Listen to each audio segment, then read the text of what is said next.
Ruhuma bir nefes, canıma can idin. En temiz arzuma sen tek ünvan idin. Ne bileydim biter bu güzel nağıl, ancak sen kalbimde her an var idin.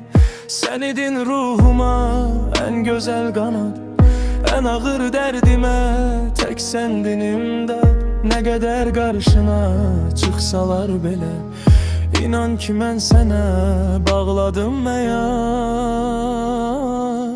Bu seçim bizi bizden etmişti. İndi bu gedişim seni sarsıdı.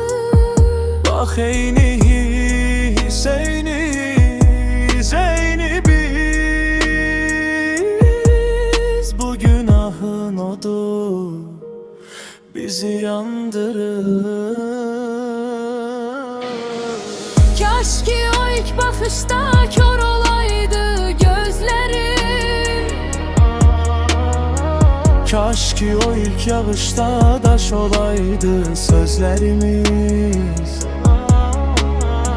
Biz bir canda döyünen iki ayrı mənzərə. Mən sənə köhnə yara, sən mənə son xatirə.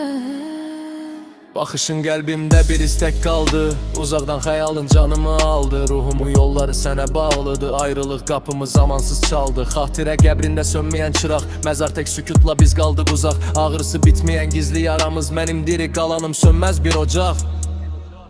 Bu seçim bizi bizden etmişti. İndi bu gidişim seni sarsıdır. Bax eyni Hüseyni, Zeyni biz bu günahın odu bizi yandırır. Yaş ki o ilk bakışta kor olaydı gözlerimiz. Kaş ki o ilk yağışta daş olaydı sözlerimiz. Biz bir canda döyünen iki ayrı mənzərə. Mən sənə köhnə yara, Sən mənə son xatirə. mən səni korumaq üçün özümü bitir.